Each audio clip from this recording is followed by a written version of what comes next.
Morning, James. Excuse me, sorry, just echoing what the manager was saying there. A difficult time for the club. As captain, what have you said to the players? You know, it is still a massive week, but I suppose you have to make that balance, don't you? Excuse me. It's obviously a devastating time for the club and everyone that knew Jimmy, his family, and yeah, it's obviously yesterday was really difficult to take.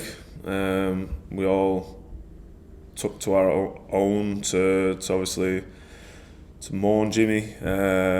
Obviously, people obviously still doing it now, but I know Jimmy wouldn't want the fuss. He'd want us to pull our socks up, roll our sleeves up, and get stuck into tomorrow.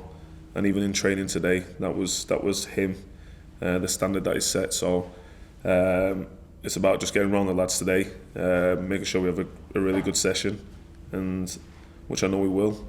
And when come tomorrow, I know everyone will be ready to go. And for the first whistle, we're going to do it for the club, do it for the fans, and obviously do it for Jimmy. Hi James, yourself included and several of the players put a really heartfelt post yesterday online. Excuse me. Could you just tell us, especially as captain, what Jimmy meant to you and meant to the players? Yeah, I love Jimmy to bits. He was one of the first people that I came in to see when I first joined the club. I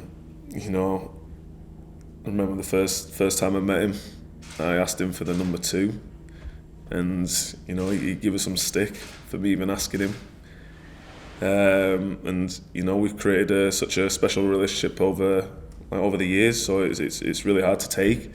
And obviously the boys that have even just came in this season, they've created special relationships with Jimmy. So he's the heart and soul of this place. But it's we have to obviously focus on the game and try and put the best performance that he would want us to do, and obviously try and reach a final where he would obviously want to go, and that's our aim. Hi James, just on the game yesterday, obviously for you joined the club when they're in the second division, and much has been made of your journey with the club. From your perspective, how crazy is it to now be within a game of a European final, and what does that mean to you personally?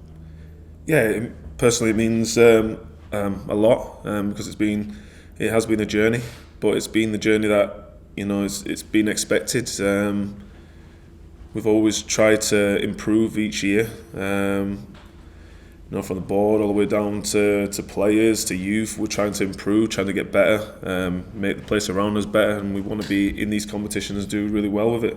We've been knocking at the door the past few seasons, and we're obviously a step closer, and it'll be an unbelievable achievement if we can get to the final.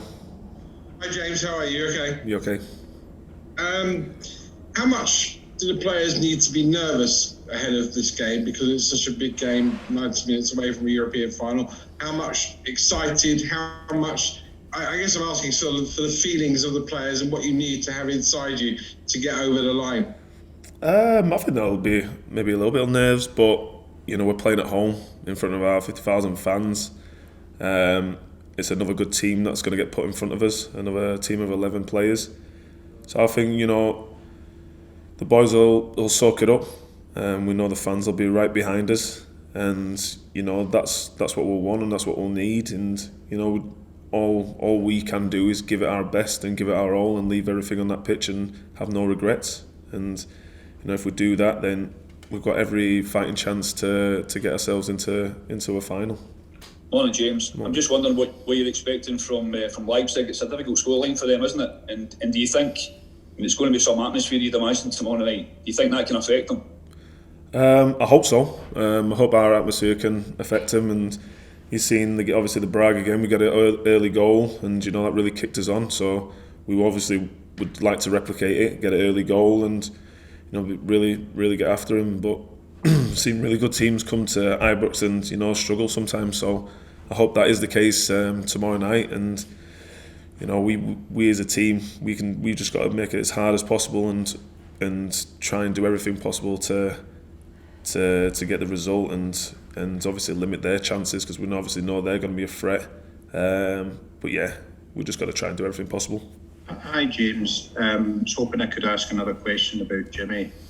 Would I be right in thinking that Jimmy always insisted if Rangers had won a game that you wore the same captain's armband in the next game as a kind of, good luck winning habit, and is that something that you plan to continue going forward? Yeah, there's that is obviously a true story with the captain's armband. Unless it got too dirty, then we'd come to an agreement and say, yeah, right, I need a new one. There's so many small details. It's going to be a bit strange when Jimmy's not obviously going to be there, but yeah, they're the small things that everyone had with him. He always had something different with every other player, and that was one of mine. And before every game, he'd put my captain's armband on. So it's going to be strange, but I'm more determined to do everything in my power to make him proud. Hi James, it's very unusual for one of the teams from out with the top 5 leagues in Europe to get this far and to get to a Europa League final. Do you think that you might have quite a lot of kind of neutral support around Europe as a team from one of the smaller leagues hoping to get there? I don't know. It's we obviously concentrate on our fans and ourselves, but if neutral fans are supporting us, then great. We all have the same goal. We all want to be playing in Seville come end of the season, and that's what we want. And we as players obviously want to make the club and the fans proud.